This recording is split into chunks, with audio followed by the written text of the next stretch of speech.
1. I jolted awake sitting on the hardwood floor in my bedroom with my back wedged into a corner. Sheets tangled around my hips. Bruises purpled my shins. Blood crusted my fingertips under broken nails. Shallow pants fed my lungs and fueled my racing heart.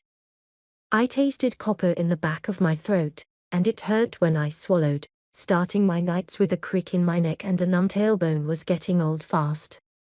I might live in a haunted house, but the only screams echoing through the halls belonged to me. The bathroom door swung open under an invisible hand, and the light switched on. That bad. While I plugged at the damp tank top plastered to my chest by fierce sweat, the faucet squeaked in protest. Water thundered into the shower basin, drowning out my grumbles. Okay, I can take a hint. Bracing one hand on the wall for support, I propped my feet under me and staggered to the bathroom, leaning a hip against the pedestal sink while I stripped. The clawfoot tub beckoned, and I climbed under the scalding water, let it pound the kinks from my aching muscles. All too soon the stream turned cold, and I hopped out with a squeak that made the hinges squeal in mocking laughter. Curls of steam gambled around my ankles, chasing me back into the bedroom, where I dried off and got dressed in jeans and a faded tee. I stomped on sneakers before combing the damp ropes of dark brown hair slicking my shirt against my spine. A wobbly question mark cut through the condensation fogging the window above my desk. I'm fine, I assured the old house. Just a bad dream, the same one, night after night after night, since my release from the Blackstone prison called Atramentus. Each dusk I expected to wake to iron bars, a grate in the concrete floor, the constant drip drip drip of water and other fluids as they fell from the ceiling into the drain. Enough to keep you alive if you worked at catching droplets on your tongue, but never enough to quench your thirst. The glass turned opaque, as if someone had breathed warmth onto the chill pain, and the next drawing tugged on my heartstrings. A frowny face. You've been working on your finger painting while I was away, I see. And her psychoanalyzing. Okay, you win. I'm not fine. I rocked back on my heels. I know you worry, but I bit the inside of my cheek until I tasted iron. I can't talk about it yet. I might never be ready to discuss the events leading up to my incarceration. The window cleared, the slate wiped clean. Until tomorrow. A blinking red light caught my eye in the window's reflection, and I skimmed my cluttered desk. Woolly. I pointed at the cheap digital clock with zeros flashing on its face. What time is it? I lunged for the nightstand and woke my phone. You let me oversleep. The house let her unrepentant silence speak for itself. Loudly, I have to work. I tramped down the stairs. Otherwise the power goes off, and my belly goes empty. You don't want us to both starve, do you? One step creaked louder than the others in counter-argument. She could go on like this for days. I hit the foyer, slung my purse across my body, and palmed the last Honeycrisp apple from its porcelain cradle. Hand-painted blue roses climbed over the exterior of the elegant fruit bowl, the piece still one of my favorites despite the nub trim on its everted lip. Or perhaps because of it. Each chip represented a memory, a good one, and I had few enough of those not to care if the reminders carried jagged edges. The slight pressure of my fingertips against the basin sent the heavy antique console table beneath the bowl seesawing. The old house groaned around me, embarrassed about the uneven floorboards, and the hard point of my anger softened. I got this. I opened the table's single drawer, plucked the most recent bill off the top of a precarious stack, and wedged it under the short leg before hiding my unmet obligations from sight again with a satisfying bump from my hip. There. I winked up at the chandelier that hung central in the foyer. Good as new. A gust of heated air swirled up my leg from a nearby floor register. You're welcome. Thanks to my late start, my usual bowl of strawberry oatmeal was off the table. That left me with the apple to tide me over until the lunch break I took around midnight. Stomach tight with hunger, I brought the fruit to my lips. That moment when my teeth pierced the thin outer skin, the flesh firm beneath and juices flowing over my tongue, was perfection. Licking the sticky sweetness from my lips, I chased an errant trickle down my wrist with my tongue. I couldn't afford to waste even one drop. Not at these prices. See you later. I reached for the doorknob and found it locked. I jiggled it once more, then sighed. Wooly. The chandelier dimmed at the reprimand. I promise I'll be home in a few hours. A petulant sneak announced I was free to go. Not that the old house expected me to ever return. What can I say? Woolworth House, Wooly to her friends, was a tad bit clingy. Though, if you asked me, she was entitled to her near-obsessive fear of abandonment after witnessing the brutal murder of her previous owner and the subsequent arrest of the Woolworth heir. That would be me. The door clicked shut on my heels as I stepped out onto the wraparound porch, and the locks engaged. Click. Click. Click. Can a haunted house pitch a hissy fit? Yes. Yes, it can. And, in my limited experience, the scope and duration of the tantrum was directly proportional to its square footage. Each time I left, no matter how valid my reason, she acted like I'd driven a rusty nail into her wooden heart. Or hearth. Whichever. Wooly was all the family I had left. I wouldn't abandon her. Unless they dragged me away like last time. Checking the wards protecting Woolworth House came second nature to me, and I spared half a thought for activating the complex spells. Or I did until the magic rebounded, delivering a slap to my skull that left my ears ringing and startled me into shifting a mental eye toward checking the perimeter. But whatever had left the wards singing near the garden hadn't breached them. I was savoring my second bite of apple, pondering what the disturbance meant and why Wooly hadn't given me a heads up, when the hand cradling the half-eaten fruit ignited, and a whiff of charred skin stung my nostrils, swearing a blue streak. I flung my hand to soothe the burn and sent my snack rolling down the steps. Dang it. Uncurling my fingers, I spotted the blackened sigil I dreaded branding my palm. Double dang it. Bad enough I had wonky wards to contend with, but this Keat really ought to stop dying on me. His timing couldn't be worse. I was scheduled to lead a booze and brews tour through historic downtown Savannah, Georgia in 2 hours. I hadn't had my hair or makeup done yet, and Cricket Meacham, the owner of Haint Misbehavin' Ghost Tours, that's Haint as in ghost and not Hainty as in ain't, expected her crew in full Southern Belle regalia prior to clock-in. Call Amelie. I ordered my phone in a loud, clear tone. Hands-free voice commands were as close to practicing craft in public as it got. Why, I do declare, Amelie drawled in her thickest Southern accent, if it's not my grierest friend. A snort escaped me at the play on words. Your dearest friend Grier needs a favor. What? I can't hear you. A sigh blasted over the line. Tell me I'm not in your back pocket. You're not in my back pocket. My phone was, though. Hold on. I pinched it between my thumb and finger, tugging until my skinny jeans cried uncle, then pinned the cell between my cheek and shoulder like they did in ancient times. There. Happy, yes, actually. You don't sound like you're talking through cotton gauze left over from a dental procedure. Some people just don't appreciate the hands-free experience. Can you cover my first tour? Woof. Woof. She paused for dramatic effect. Hear that? That's the sound of my dogs barking. Walking an average of 10 miles on a good night was enough to make anyone's feet howl. How about this? Swing the tour by the house. I studied the sigil burnt into my skin, twitcher to get moving.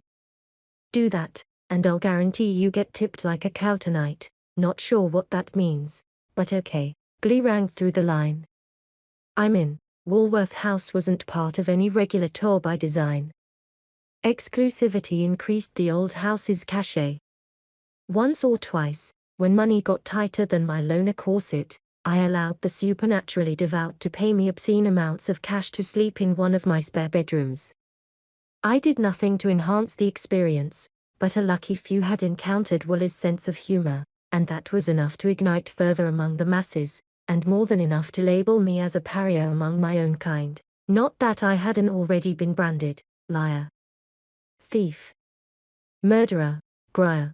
Closing my eyes, I sucked in a long breath that whistled past my front teeth, then I let it out slowly. Still here.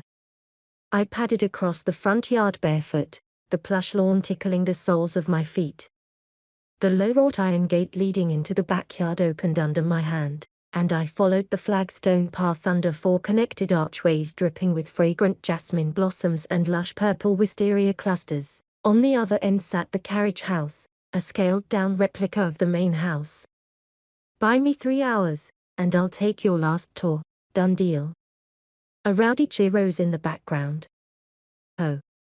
Gotta run. My victims have arrived. Unlike the personable main house, the carriage house was simply an outbuilding that had once been responsible for storing horse-drawn carriages and tack. Maud had converted the wide open space into a 2-bedroom, 2-bath guest house, but that had been a lifetime ago. Not once during the 3 weeks since my return had I stepped foot out there. Truth be told, I didn't want to be standing here right now.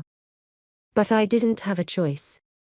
Not while my palm throbbed with the reminder of an old promise, all the what might have beens gathered on the fringes of my memory, tightening my throat until a ragged cough sounding too close to a sob broke free.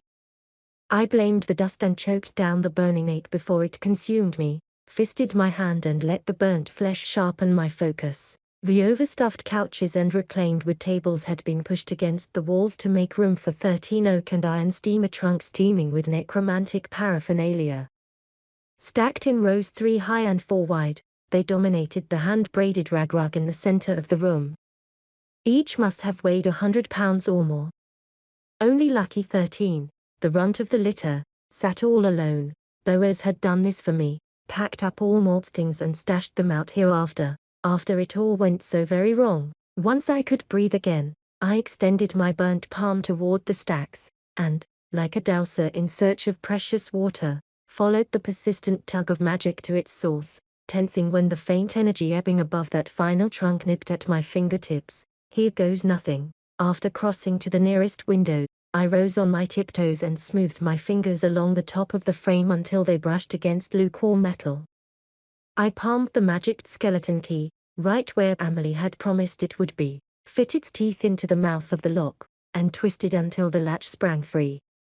I had to throw my shoulder into forcing up the cumbersome lid, and it yawned open on a breath perfumed with rosewater and thyme. Scents that still haunted Woolworth House. Maud, the trunk held one item that could be seen with the naked eye, an old-fashioned doctor's bag the color of midnight and filled with things even darker. Vials clinked within when I hauled it out onto the rug. That was the easy part. The trunk's lid refused to shut until I sat on it, and the lock fought me for possession of the key until I pricked my fingertip and let it taste me. Satisfied with a few drops, it twisted itself then fell out onto my palm. The bloodthirsty scrap of brass had been forged to obey Maud, but it tolerated me, so there was no point in hiding what no one else could use. But I did anyway. This time in a better place than above the window. I doubted anyone could breach the wards surrounding Woolworth House, but the carriage house and the garage weren't as well fortified. Since I lacked the power for composing new sigils, the best I could do was direct the existing ones into a quicker tempo, more allegro than adagio.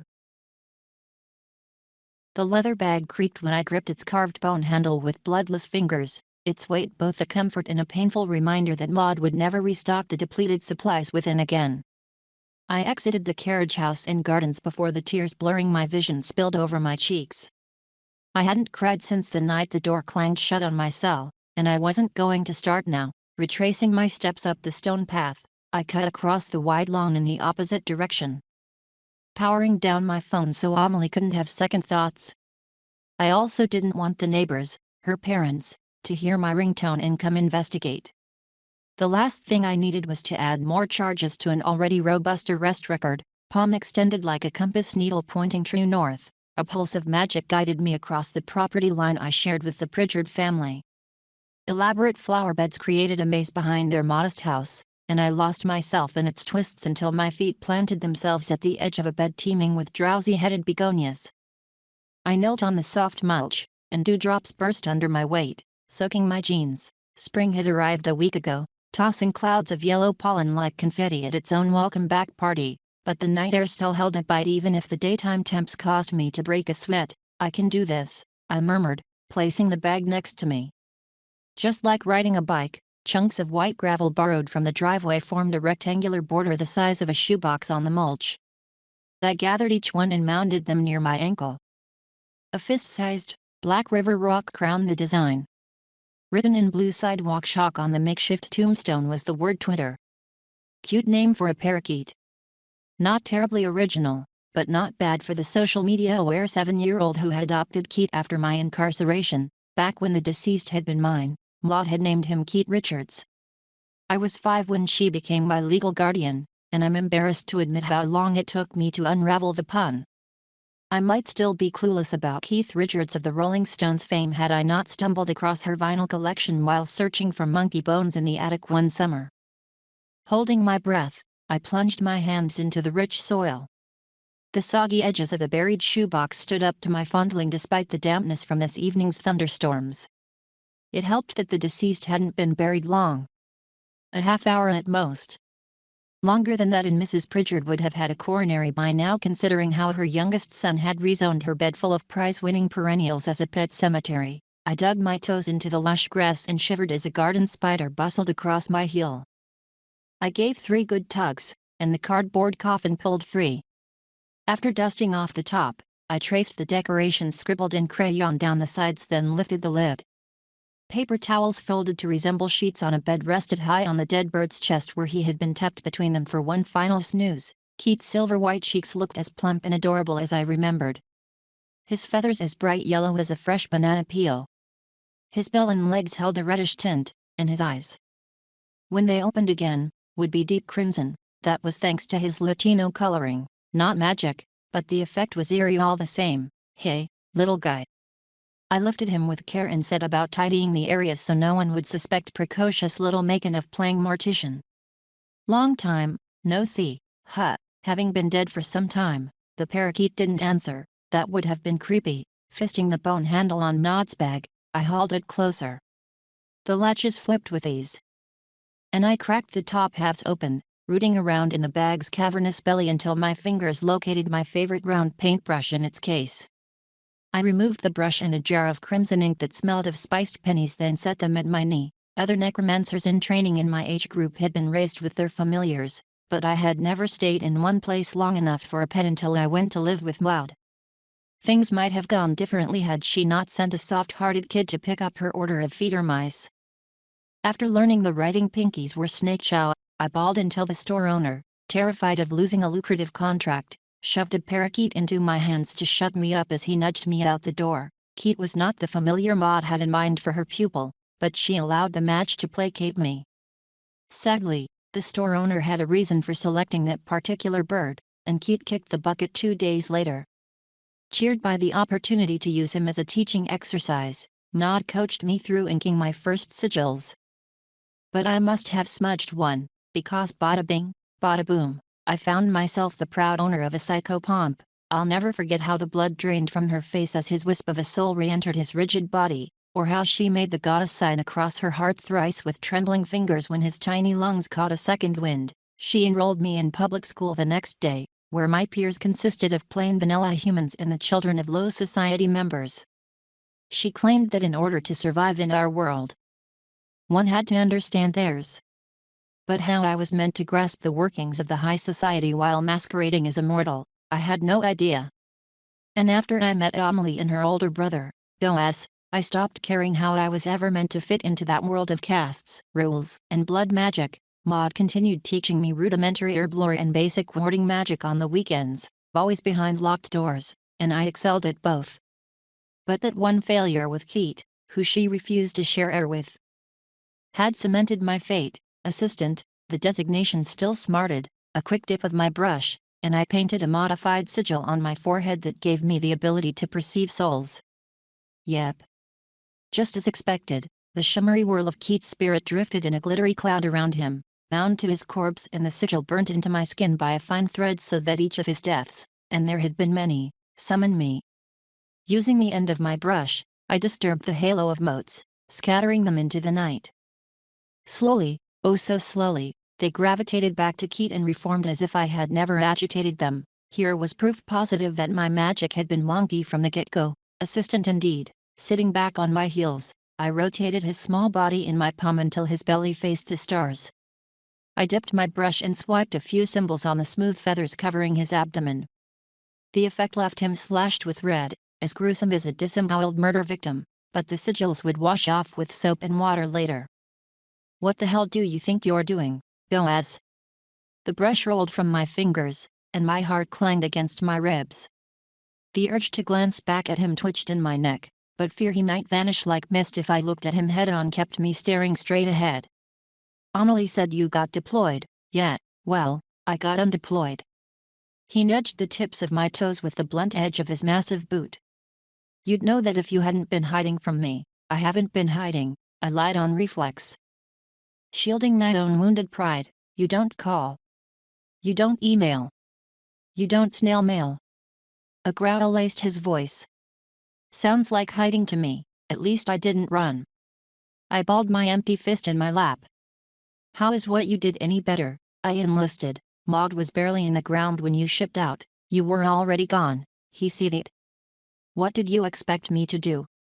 Stay in Savannah? Wake up every morning and see your house sitting empty? Torment myself with the knowledge you weren't there? That I would never see you again? Stop, I whispered, they sentenced you to atramentus without a fucking trial, stop. Noaz was past listening. How his parents didn't hear us shouting, I had no idea. Then again, they ought to be used to yelling where he and I were concerned.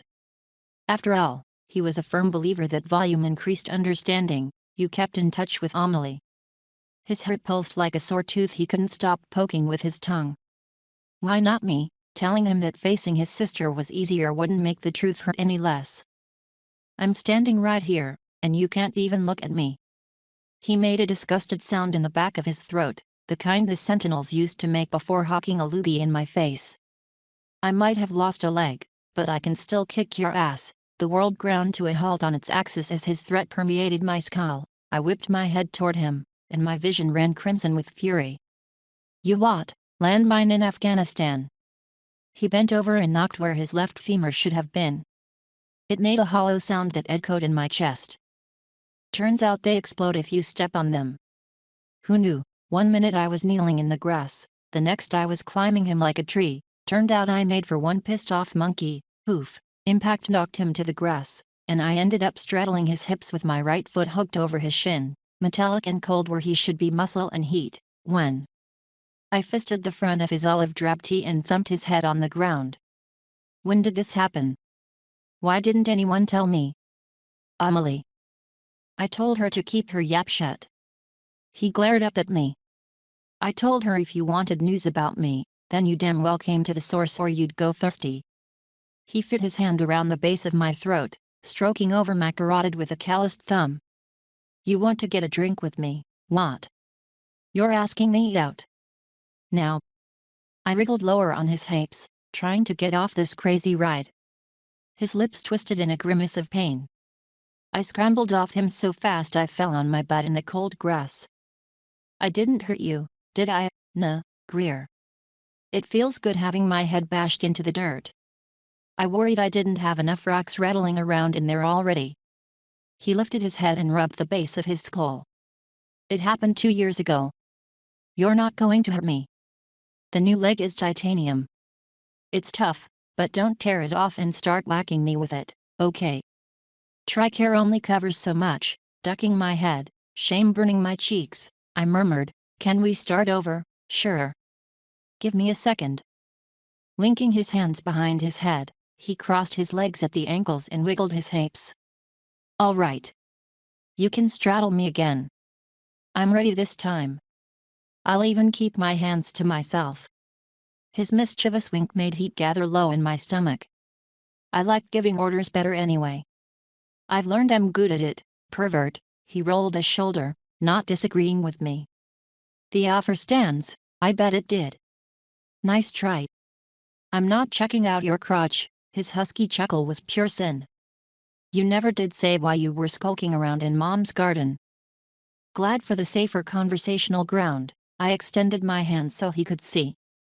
I came to retrieve Keat, his lip curled as he processed what I was holding.